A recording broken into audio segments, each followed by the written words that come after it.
신명기서 32장 7절을 통하여 역대의 연대를 생각하라 라는 제목으로 하나님의 말씀을 전하기를 원합니다.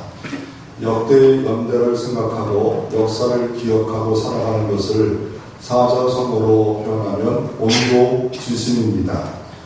옛것을 익혀서 현실에 바르게 사용하자, 이거를 온고지심이라는 한자로 사용되어져 있습니다. 옛것을 그냥 내버리지 말고 우리나라 현실에 바르게 배워서 우리가 성공하고 실패를 하지 말자. 이게 바로 온고지심입니다.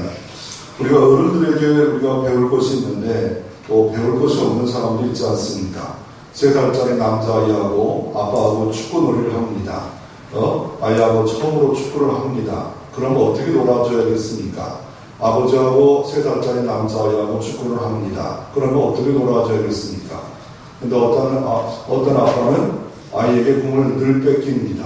어우, 잘하네. 진짜 잘하네. 우리 아들 잘하네. 어우, 너무 잘한다. 너무 잘한다. 이런 아빠가 있고, 지가 잘났다고 끝까지 애를 넘어뜨리고 쓰러뜨리고,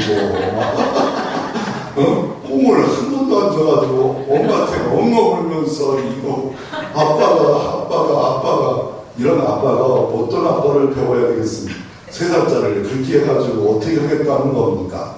예, 할아버지도 이런 분들이 있더라고요. 할아버지가 아이도 배울 것이 있고 배울 것이 없는 할아버지가 있습니다.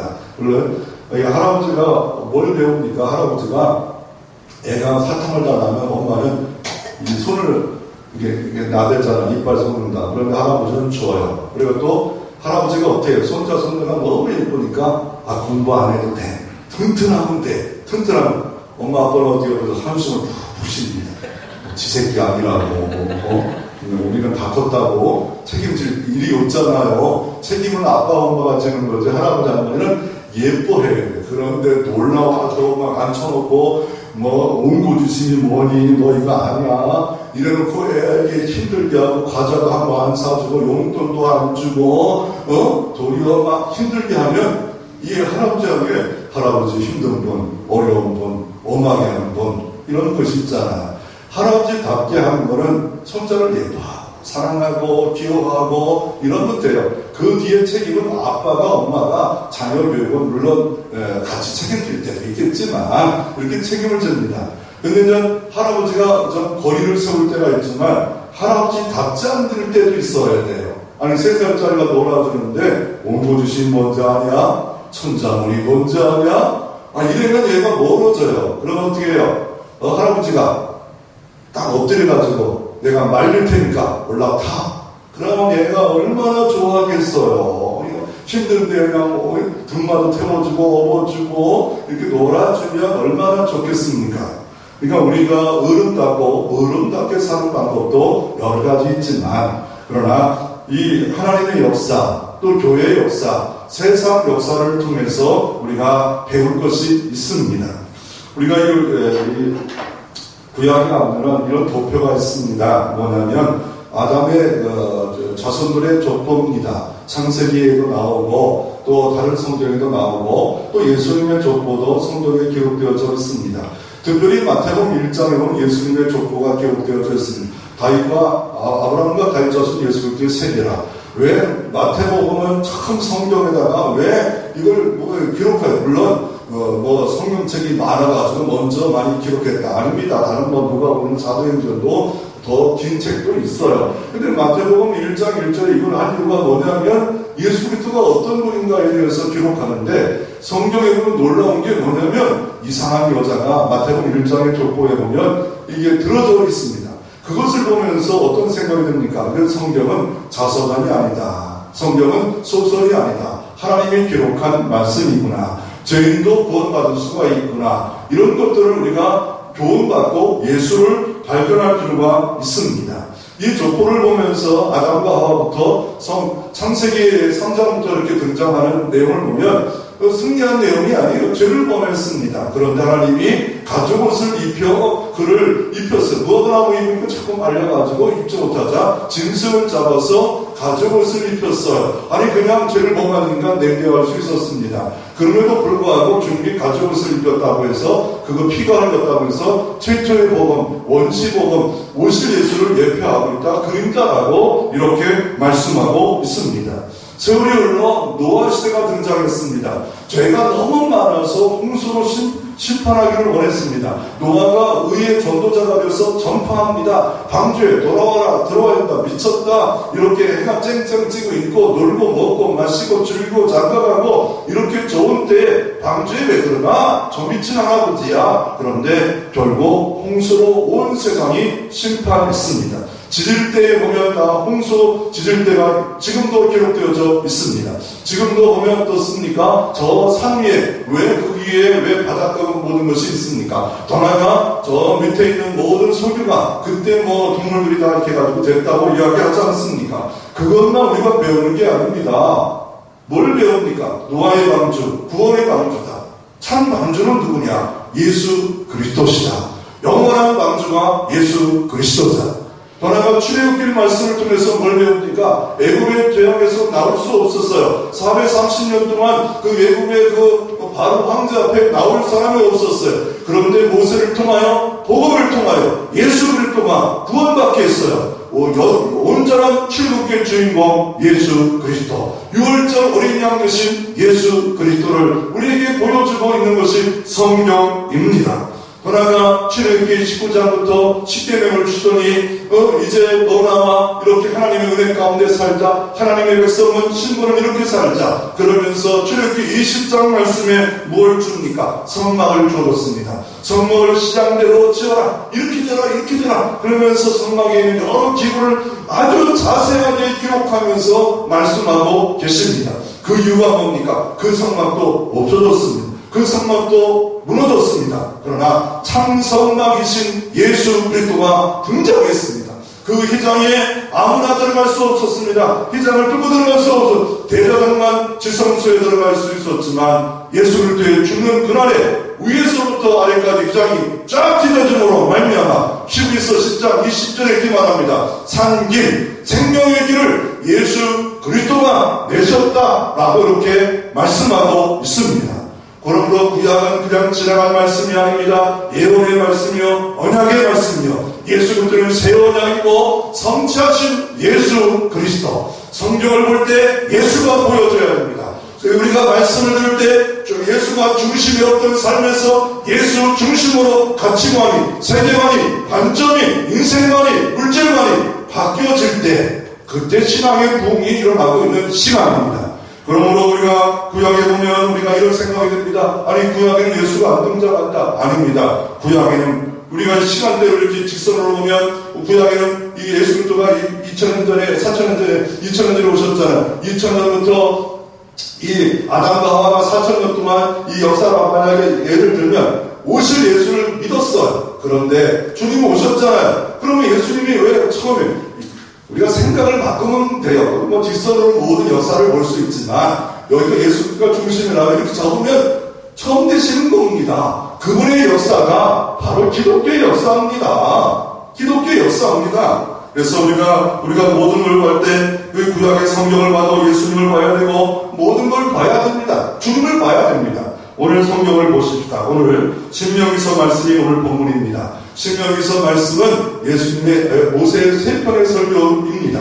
이 가나안 땅에 들어가기 전에 느부산에 죽으면서 마지막 유혹 같은 설교를 세 편의 설교를 하고 있는 게 신명기서 말씀입니다. 가나안 땅에 들어가서 천국 백성은 이렇게 살아야 된다. 우리가 천국 백성 아닙니까? 이렇게 살아야 되는 것을 세 편의 설교를 하면서 오늘 32장 오늘 본문은 7절인데 31장 30절에 왜 이 말 32장을 했는가에 대해서 배경이 등장합니다. 31장 30절에 보면 그리고 모세가 이스라엘 총회에 이 노래의 말씀을 끝까지 읽어 듭니다. 이스라엘 총회가 다 모였다는 거예요. 총회가 뭐예요? 우리가 대대수리 총회를 하잖아요. 그 밑에 노예가 있어요. 노예가 있고 시차례가 있고 교회가 있잖아요.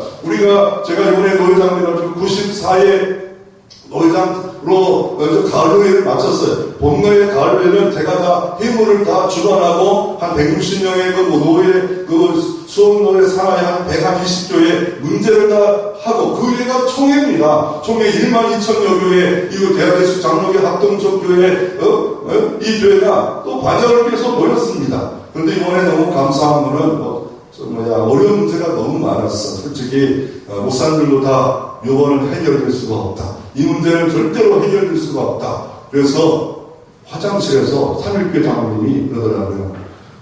목사님 고생해서 어떻게 해요? 그래서 길어졌어요. 했더니 새벽에 세게 하셨어요. 세게 했더니 장로님이 세게 했으면 분명히 장로님 덕으로 잘 된 겁니다. 너무 잘 됐어. 이게 목사님도 상처를 안 받고 장로도 상처를 안 받고 또 어떤 면직당한 목사님도 그것도 너무 어려웠어요. 이거 어떻게 해결하는데 하나하나 풀리는데 너무 놀라워. 그럼 끝나고 나서 그냥 쌩 나가는데 다들 목사님 장로들이 얼굴이 이렇게 해가지고 이게 왜 그래요? 그러니까 임원들이 와가지고 하나님이 함께한 노예 같아요. 그리고 공의로운 노예 같아요. 하나님의 질서를 잡으셨어요. 무질서하고 정말 가난하고 은퇴하고 원로가 되고 무인 목사 다 이렇게 이상하게 세상 물려가고 다 질서 있게 어느 정도는 좀 돌아왔어요. 돌아와가지고 그리고 제 사비를 들어서 막 여러 가지 커피도 사고 넥타이도 사고 책도 사주고 그런 놈은 이거 너무 잘난 사람이네. 역대 이렇게 제가 뭐 2번 할 겁니다. 2번 안 합니다. 한 번 딱 하면 이제 5개월 남았어요. 이미 딱 끝나면 이제 증경으로 가기 때문에 하고 싶어도 못해요. 하고 싶어도 못해요. 그럴 때 그래도 다른 노회장과 다르게 그리고 장님도 많이 기증했는데 헌 넥타이 기증을 해가지고 우리 부동산도 5개 가져왔다고 그래요. 넥타이 바뀌었으면 가져온 거예요. 맨날 그 넥타이만 배우고 있었는데 바뀌면 그 넥타이예요.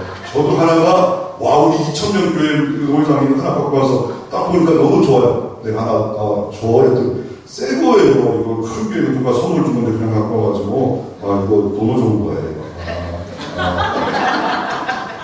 그래가지고 이게 막 같이 나누니까 그거 아무 힘든 게 아니에요. 이 하나 아이디어 때문에 그냥 전부 이거 뭐예요? 무슨 노래가 뭐예요? 그더니 박스 하나 가져니 다 나눠주고 그 남은 거는 또 신학교에 가서 신학생들 나눠주고 하면 이게 얼마나 좋아요. 얼마나 감사한 일이 나누잖아요. 이거 어떤 목사님들은 맨날 한 5개밖에 없이 돌렸지만 한 5개 더 돌아와봐요. 그럼 10개 갖고 넥타이 돌리는 거예요. 그러면 다시 살 필요도 없지 않겠습니까? 이런 얘기가 너무 안 되는데 이거 소리가.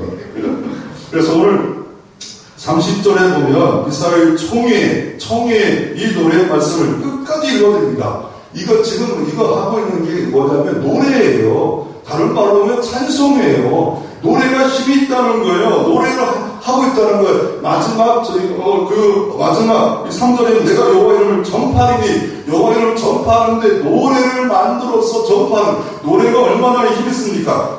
눈보라 휘날리는 바람창 무슨 무대죠? 흥남무대.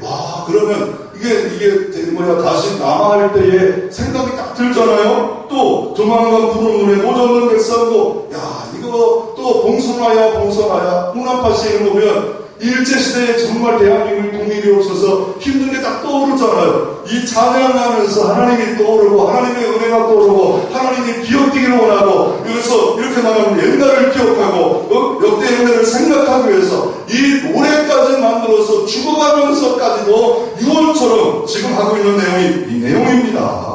그래서 오늘 본문의 가장 중요한 단어가 뭡니까? 32장 7절에는 기억하라, 생각하라, 물으라. 기억하라, 생각하라, 물으라. 뭘 기억합니까? 옛날을 기억하라. 하나님의 구약의 모든 하나님의 역사를 기억하라. 역대 연대를 생각하라. 왜 하나님이 이렇게 하셨는가? 지금 이 말씀을 들어도 하나님 내게 어떤 말씀을 주어졌습니까? 이 말씀이 하나님 내가 관찰되어지게 하시고 이 말씀이 내 안에 적용되어지게 하시고 그래서 예수가 내 안에 살게 하옵소서. 예수가 내 안에 작동되어지게 하옵소서. 예수님과 함께 일하게 하옵소서. 예수님과 중심으로 변하게 하옵소서. 말씀을 볼 때마다 이런 생각으로 보여지면 예수 중심이 되어지면 너희가 내 안에 가고 내 말이 너희 안에 가면 무엇이든 대로 원하는 대로 소원대로 구하라. 그러면 주님이 이루어질 줄로 믿습니다. 오늘 본문을 이렇게 시작합니다. 32장 1절에 하늘이여 귀를 기울이라 내가 말하리라 땅은 내 입의 말을 들을지어다. 그때의 고대시대의 증인은 뭡니까? 하늘로 내가 맹세한다, 땅으로 맹세한다, 이런 표현을 모세가 쓰고 있는 겁니다. 하늘과 땅, 이게 뭐예요? 천지예요. 태초에 하나님이 천지를 지으셨느니라. 이게 원래가 이게 하늘과 땅이라고 하는데 그 천지라는 표현을 써서 하늘이여 귀를 기울여라 내가 말하리라 땅은 내 입의 내 말을 들을지어다. 땅과 하늘을 소환해서 하나님이 하나님 되심을, 광대하심을, 장엄하심을 전파하고 있는 모세의 모습을 볼 수가 있습니다. 모세가 전파하고 싶었던 내용이 뭡니까? 2절에는 내 교훈은 비처럼 내리고 내 말은 이슬처럼 맺으나니 연한 풀에 가는 비 같고 채수의 단비 같도다 라고 말씀하고 있습니다. 지금 모세는 하나님의 은혜를 표현합니다. 모세는 하나님의 사랑을 표현합니다. 뭐로 표현하고 있습니까? 비로 표현하고 있습니다. 비. 이건 대한민국은 비나 물은 흔한데 물은 비로 우리로 생각하면 안 됩니다. 우리가 비행기를 타고 이스라엘 나라 지중해로 가야 됩니다. 그래 이 말씀이 이해가 되는 겁니다. 왜냐하면 이스라엘 민족은 건기가 우유기가 뚜렷합니다. 10월달부터 3월달까지 비가 좀 내립니다. 그러나 4월달부터 건기나 비가 하나도 안 와요. 비가 오지 않습니다. 비 오지 않으면 어때요? 다 말랑 비틀어 다 죽어요. 나무는 조금 견딥니다. 밑에 풀은 다 죽습니다. 그런데 비가 온다. 은혜입니다. 이스라엘 나가서 비 올 때 우비 쓰고 우산 쓰는 사람은 이방인입니다. 그 사람들은 비를 오면 너무 감사한 거야. 하나님이 은혜를 주셨다. 왜요? 농사 아니면 다 굶어 죽던 시대에 비가 오는데 얼마나 감사합니까? 그리고 그 하나님의 은혜를 비처럼 내리고 하나님의 은혜가 비처럼 내리고 내 말은 이슬처럼 맺히나니 하나님의 말씀은 은혜라는 거예요. 하나님의 말씀은 이슬이라는 거예요. 엘리야 시대 때 우상을 섬기니까 아합 때 어떤 일이 벌어집니까? 하나님이 진노했습니다. 어떻게 진노했습니까? 비만 안 내리는 게 아니라 우를 주지 않겠다. 이슬을 안 주겠다는 거예요. 이슬 안 주면 끝장나는 겁니다. 왜요? 이스라엘 민족은요 지중해 끼우고 40도 올라갔다가 밤새 추워요. 아침 되면 이슬이 맺히잖아요. 근데 이슬이 없다. 모든 게 다 죽어. 3년 동안 아마왕 때 이게 기근이 왔잖아요. 그런데 오늘 본문에 보니까 내가 이슬처럼 맺히나니 연한 풀에 가는 비 같고 채수의 단비 같도다. 하나님이 은혜를 주셨도다. 이렇게 말씀하고 있는 겁니다. 하나님의 일들을 하기를 원합니까? 하나님의 은혜를 받아야 돼. 하나님의 은혜를 받았는데도 모르는 사람이 있어. 아니, 어떤 분은 은혜 받았습니다 하는 사람이 있고, 은혜가 뭔지도 몰라요. 내가 받을 짝이 없는데, 하나님 사랑 받은 거예요. 독생자 예수가 나를 위하여 죽었다는 게 깨달아지고, 말씀을 선포할 때 예수 십자가가 증거되고, 예수 부활이 증거되고, 그것을 믿음으로 받아들여, 내 것이 된 사람은 은혜의 상태예요. 복음이 내내 안 들려와요. 예수가 안 들려와요. 성경에서 예수가 안 보여요. 은혜 못 받은 거예요. 다른 거 붙잡히면 안 돼요. 설교 듣고 예수님 붙잡아야 돼요. 그럴 때 은혜 받은 거예요. 사랑받은 거예요. 다른 게 아니에요. 내 중심이, 내 사상이 예수님으로 온전히 변화되었다. 은혜 받은 거예요. 그게 은혜 받은 거예요. 그게 은혜 받은, 세상과 달라요. 마음이 편안하다. 편안할 수 있죠. 불을치장이다. 그것도 있을 수 있죠. 부수적인 거예요. 진짜 은혜 받은 건 예수님 사랑을 아는 거예요. 나를 위해 사랑해 주셨고, 교회 나오게 하셨고, 예배 드리게 하셨고, 드릴 수 있는 은혜를 주셨고, 직분을 감당하게 하셨고, 그리고 건강하게 내 자녀를 양육하고 밥할 수 있고, 돌볼 수 있게 해주신 거 감사합니다. 병원에 한번 가봐요. 2년 동안 누워봐요. 내가 하는 일이 얼마나 감사한지. 근데 감사를 몰랐는데 어느 날 감사한 마음이 있어. 그게 은혜예요. 그게 은혜예요. 그래서 이렇게 은혜를 받은 사람의 특징은 뭡니까? 한번 따라합시다. 내가 여호와의 이름을 전파하리니. 아멘.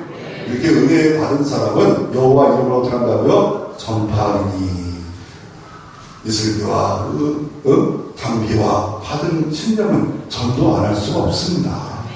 전도할 수밖에 없어요. 은혜 받았기 때문에 전도하는 겁니다. 전도할 수밖에 없어요. 뭘 전합니까? 여호와 이름을 전파하는 것. 여호와 이름은 복된 예수, 구원자 예수, 독생자 예수, 인간의 몸으로 와서 비천하게 인간을 오셨고 십자가에 못 박혀 죽으신 예수, 여호와 이름, 이걸 다른 말로 바꾸면 이 시대는 예수 이름, 그 이름, 복된 이름, 구원자 이름 전파하는 거예요. 예수만이 길입니다. 예수만이 정답입니다. 예수님을 찬양합시다. 예수님이 여러분 응답입니다. 예수님 만나는 인생이 어려워서 무엇을 하다가 다 인생의 해결될 수 있습니다. 예수님을 죽음을 이길 수 있습니다. 예수님은 모든 문제를 해결할 수 있습니다. 예수는 역사의 주인공이십니다. 역사의 주인이십니다. 그 생사도락의 주인이십니다. 예수님이 높여지면 내리는 사람이 없고 예수님이 복을 주시면 그건 막을 길이 없는 그분이 예수 그리스도십니다. 그 이름을 전파하는 게 은혜 받은 사람들의 특징입니다. 그래서 우리 하나님께 위협을 돌릴지어다. 그런 어떤 분에게 사절에 반석이십니다. 영원히 변함없어요. 인간은 변해요. 인간은 변해요. 아내와 남편도 세월르면 변해요. 안 변할 것 같아요. 변해요. 변해서 죽자 우리도 못 살겠다 해가지고 육상비리에 떨어져서 죽었는데 어떤 네 가족이 다 살았대요. 근데 요새는 또 6가족 살았대요. 6명이 살았대요. 요새는 또 9명까지 늘었어요. 보니까 기가 막히더라. 한번 얘기해 볼게요. 왜 살았는가? 아빠는 기러기 아빠, 엄마는 새엄마. 첫째 딸은 날라리, 둘째 딸은 덜 떨어지네. 첫째 아들은 비행 청소년.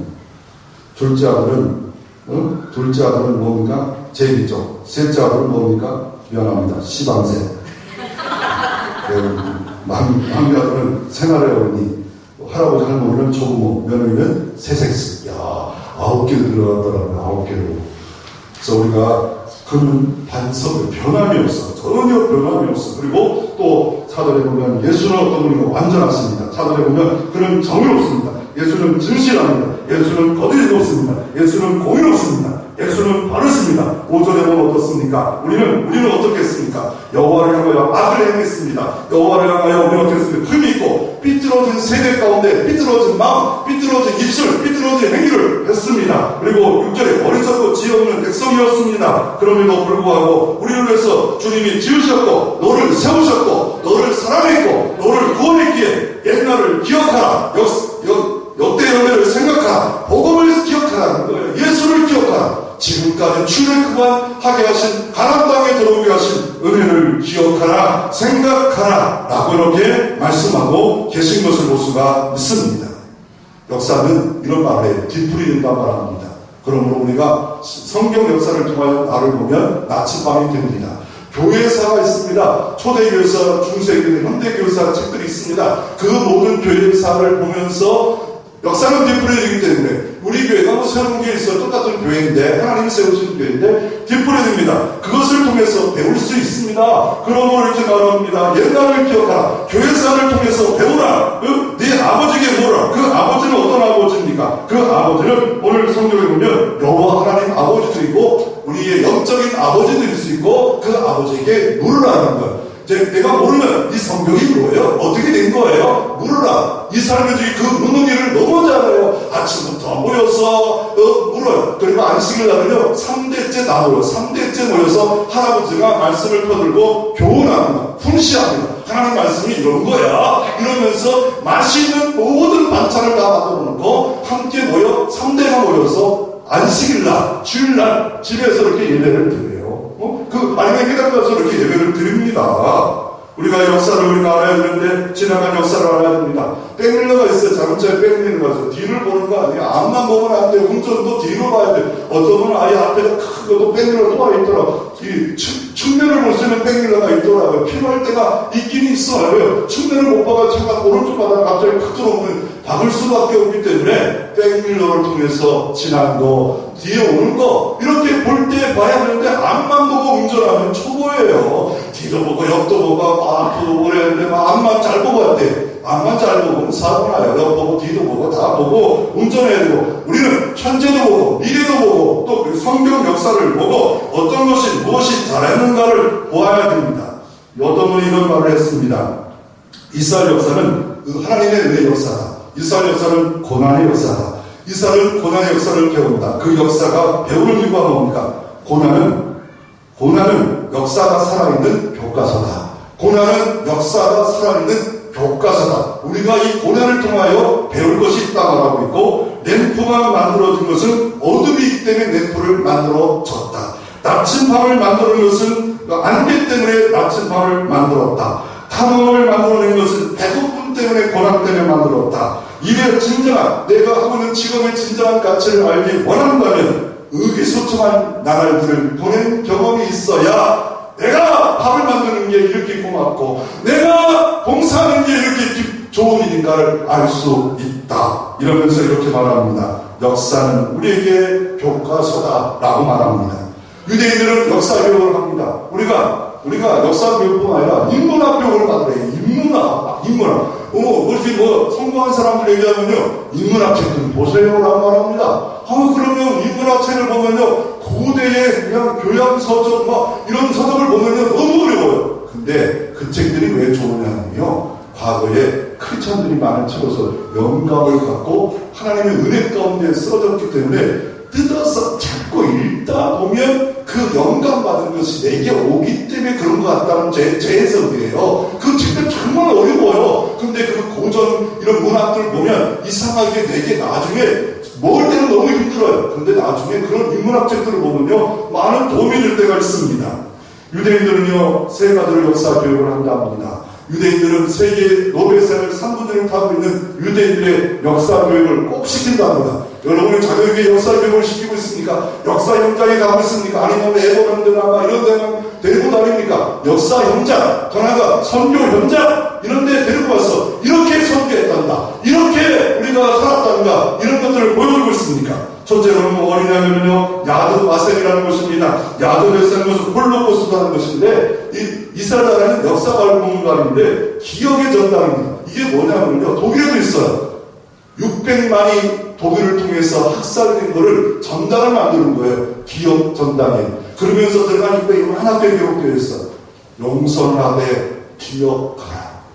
용선을 하되 기억하라. 독일이 히틀러가 600만을 죽였던 것을 다 이름을 적으면서 전당을 만들어 놓고 수치잖아요. 이스라엘 가면 장난을 술취 안 해요. 막 얼음장하게 막 죽여서 막 사람을 통해서 어떻게 했어요. 막 비누를 만들고 육체 갖고 막 그렇게 만들었던 그 모든 걸 비누 만드는 그것도 다 보여줘요. 그 잔인해. 와, 인간을 이렇게 다 짜가지고 비누를 만드는 것도 보여주고, 이거 무료예요. 1년이면 100만이 여기 와서 그냥 보고 가요. 그러면서 한마디를 딱 적어요. 용서하되 기억하자. 두 번째, 이 글이 있는 것이 또 있는데, 마사다요. AD 70년 디도 장군이 쳐들어와서 로마가 다 박살날 때, 마지막까지 한자맞아가지고 저 사회바닷가에 천의 요새 마사다에 도망갔어요. 3년 동안 싸웠어요. 그런데 옆에다가 이게 안성처럼, 높은 벽을 만들고, 그 다음날이면 들어올 수 있게 투피했습니다. 우리는 잡혀갈 건가? 내 아내가 수치를 당하게 만들 건가? 자살할 건가? 다 재밀고 가서 다 죽어버렸어요. 그래가지고 그곳에도 똑같이 말합니다. 용서하되 기억은 하자. 또 하나가 있습니다. 이스라엘 가면 많은 전 세계 사람들이 다 오는 곳이 있는데 성전입니다. 성벽입니다. 그곳에는 딱 서쪽 성벽만 딱 있어요. 문득 써 있어요. 그런데 사람들이 이쪽에 남자들이 가서 기도합니다. 막 기도 제목 갖고 막 기도하고 막 이상을 못 믿고 막 기도하고 전 세계는 기도합니다. 그런데 거기에 들어가는 입구에 조그맣게 하나게 기록되어 있어요. 용서하되 기억하라. 왜요? 바벨론의 제국 때문에 무너졌고 아수르 제국 때문에 무너졌던 고난의 역사를 기억해야 된다. 그래서 젊은 사람들이 그 마사다 올라가서도 기억하자. 오늘도 이렇게 말합니다. 오늘도 복음을 기억하고 하나님의 은혜를 기억하며 살라라고 말씀하고 있습니다. 그래서 저희 교회가 이번에 선교위원회와 함께 양화제를 갔다 왔습니다. 양화제는 서울시 마포구 합정동 143에 약 4,000명이 있는데 거기 오면 전철이 밥 먹는 데로 쭉 가요. 그 이유는 좀 알아보니까 그거였더라고요. 옛날에 여기 전철이 합정동에 들어오는데 이걸 이 양화제의 예금교를 선교사들을 뚫고 가야 되는데 이게 막 큰 차들이 대모가 일어나가지고 옆으로 갔어요. 큰 옆에 붙어있어야 돼요. 붙어있어가지고 옆에서 밥 먹는데 막 전철이 쭉쭉쭉 막 위에서 막 다니는데 그곳에 그때부터 좀 유명해요. 최초의 무덤은 헤론 선교사가 있습니다. 그곳에 가서 가장 감동 있었던 글 중에 하나가, 발견 중 하나가 뭐냐면, 이겁니다.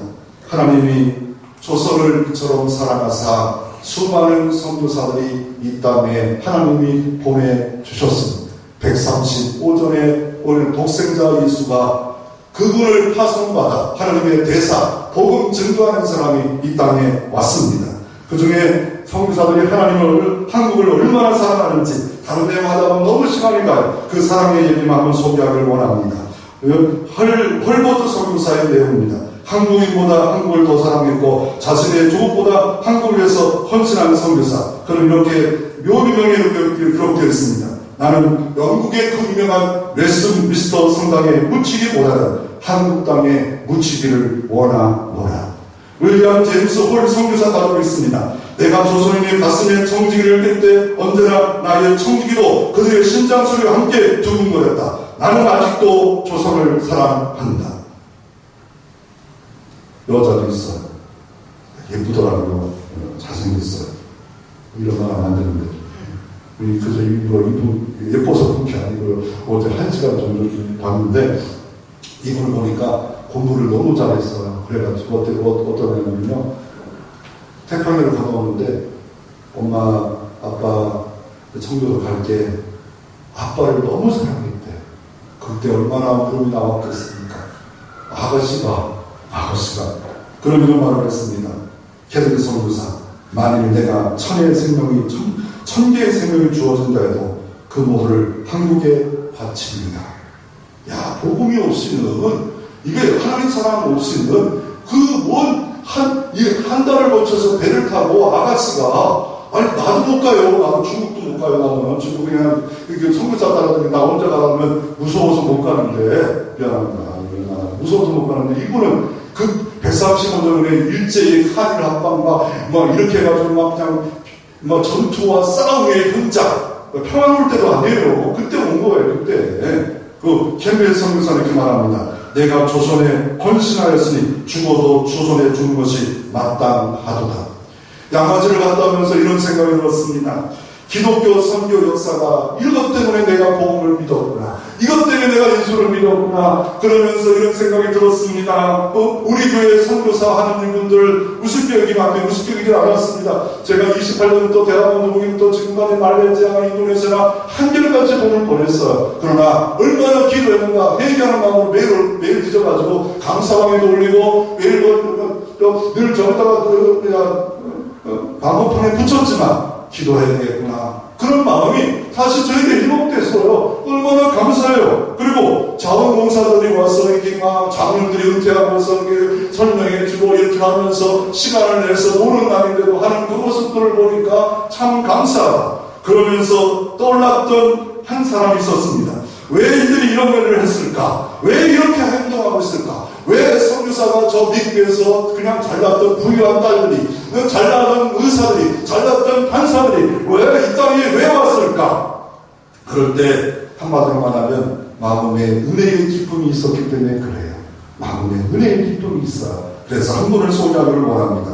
세계적인 작곡자 하이든입니다. 그는 교향곡의 아버지로 불리는 사람입니다. 근데 그 속에 그것은 공통점은 뭐냐면 환희가 있어. 노래에 가만히가 있어. 왜 이렇게 노래에 환희가 있냐고 물어봅니다. 이러면서 이렇게 하이든이 이런 말을 합니다. 저는 기도하면서 항상 나의 주님을 묵상합니다. 그러면 굉장한 기쁨이 넘쳐납니다. 굉장한 기쁨이 넘쳐납니다. 센스 없는 기쁨이 넘쳐납니다. 그걸 곡으로 만든 겁니다. 그러면 늘 기쁘다는 거예요. 그가 인생에 고락이 없겠습니까? 슬픔이 없었겠습니까? 이게 너무 기뻐가지고 그 옛날에는 어른들이요 머리털 뽑히면서 매가지면서도 교회당 문턱을 다녔습니다. 왜요? 예수가 기쁨이고 너무 큰 기쁨이 있었기 때문에 그렇습니다. 혹시나 어려움 당한 분 있습니까? 슬픔 당한 분 있습니까? 질병에 걸리는 분 당했습니까? 이분을 또 한번 소개하기를 원합니다. 베스트셀러 극작가 오해영 씨가 있습니다. 예수 믿는 사람입니다. 그분이 이렇게 주님을 간증합니다. 이것이 나의 간증이요 이것이 나의 찬양하는데 몸에 39가지 질병이 있다 합니다. 그 질병 중에 위암, 십이지암, 임포암, 관상, 대동령, 경색증, 저혈압 너무 많아가지고 다 이거를. 그래서 몸의 질병의 박물관입니다. 그렇지만 혼자 살면서도 수십 년 동안 죽지 않고 기적처럼 살아가지고 무이탁 노인, 결손가정, 자녀를 이런 사람을 돌보면서 살아가고 있습니다. 그러면서 이분은 이렇게 말합니다. 내 삶은 성지순례를 하고 있습니다. 복음과 함께 성지순례를 하고 있습니다. 예수님과 함께 기도합니다. 예수님과 함께 움직입니다. 예수님과 함께 살고 있습니다. 이 말이 얼마나 좋아요. 예수님, 나는 오늘도 성지순례 하고 있습니다. 그러면서 그분이 이런 말을 합니다. 그 책 중에 이런 내용이 이 책에 있는데 책 제목이 뭡니다. 당신은 춤, 나는 춤꾼. 이거 대단하잖아요. 그러면서 이런 말 합니다. 춤이신 하나님, 인생은 한바탕 춤입니다. 신바람 나는 춤입니다. 저는 온전대로 춤을 추며 살아가고 싶습니다. 미래의 안무에서 춤을 추는 게 아닙니다. 그때 일상생활에서 마음으로 춤을 살아가고 싶습니다. 그 마음에 예수가 없다면 이런 고백을 할 수 있겠습니까? 예수가 없다면 태평양에 그것도 140년 전에 배를 타고 여자분이 와서 아이를 죽고 남편을 죽이고 이렇게 하면서 끝까지 이 땅에 있을 수가 있겠습니까? 솔직히 저는 못해봤어요. 부르시면 갈지 몰라요. 그러나 지금은 이렇게 가지고 못 가겠어요. 혹시나 정을 따라가면 같이 데려갈 수 있는 양아지 선교사의 현황을 보면 교단들로 국기가 있더라. 가이드를 도움받으니까 이게 왜 이제 7개 일본도 있더라고요. 양아지의 역사가 바뀌어서 옛날에는 초라했는데 100주년 기념기회가 와서 잘 관리하고 투자하고 기도하니까 깔끔하게 옛날에 진짜 여기에 지새끼가 왔다 갔다 하고 저도 한 30년을 갔다 왔더라고요. 그리고 노예 첫 번째 앉아있는 사람은 존 헬론 선교사입니다. 이분이 어떤 의사로 왔는데 좀 너무 많이 병이 걸렸어요. 몸에 걸려가지고 실러 갔다가 이질이 창궐한다는 걸 소식을 듣고 성남에 갔다가 다시 돌아와서 돌보다가 이질에 33세 일기를 마쳤어요. 이게 그랬을 때 미국 대사관에서 이 사람을 한국에서 이렇게 죽었는데 땅좀 달라. 그러니까 그 성안에 못 준다. 미국 사람 그래가지고 성박에다가 그때 양아질의 첫 번째 이 회론 선교사가 이 땅에 묻힌 겁니다. 그리고 개신교 체크 선교사가 알레면 국사교과서에 등장하잖아요. 이분이 와서 가심정맥을 지나쳐 이게 병을 민혁이를 치료하는 말미암아 광해원 제주봉이라는 곳에 최초로 서양 교수로 뛰었고 나중에 아펜설로와 언더우드가 감리교의 첫 번째 선교사 언더우드 선교사가 들어오기 전에 선교사들은 이분이 기초를 닦아버렸어요. 그리고 최초의 병은 광해원이 있는데 그곳에서 알레 선교사가 서양학을 교수했고 그 나라에서 충성 다해가지고 나라에 많은 도움을 줘가지고 선교사가 와도 호의롭게 했던 사람 중에 이 사람입니다. 감리교의 최초 선교사 아펠론 선교사가 1885년 4월 5일 부활절 오후 3시에 재물포항에 한 달 넘게 그 태평양을 흘러서 왔습니다. 그거 가지고 많은 위해서 특별히 배제학당을 세웠고 정동제일 감리교를 세웠고 한글 성서 번역을 했고 그리고 1902년에 목포에서 열리는 성서 번역에 가다가 쪽배를 타고 가다가 뒤집어져가지고 수영을 잘하는데 다른 사람 던지다가 사람을 죽었다는 기록이 있습니다. 이 17세에 한국에 있다가 17년 동안 한국에 살다가 죽었습니다.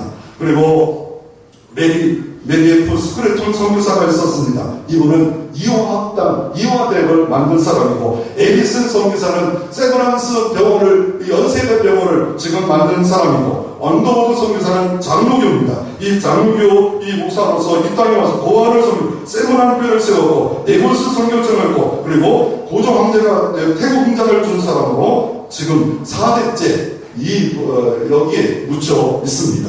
그분은 언더우드 선교사로 유명하지만 기도문으로 유명합니다. 그리고 로제타 호리스입니다. 평양 광성학당과 병원을 세우고 했고 그리고 남편이 2년 만에 죽었어요. 안 떠납니다. 남편은 사랑하는 이 땅 끝까지 남아서 어떤 일을 합니까? 나중에 아들도 묻히고 그리고 최초의 금메시 병원, 기울병원을 세웠고, 100여러 특징에서 크리스마스 씬을 만든 사람이 이 선교사입니다. 이 야마주의 모든 일가족에 보면 일대가 다 묻혔고, 하나가 영적 대각성을 평하게 일으켰던 하기 선교사가 이곳에 와서 불을 익혔습니다.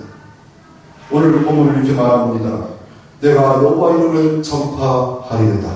그 이유가 뭡니까? 하나님 사랑을 받았기에, 은혜 받았기에 선교사로 가는 겁니다.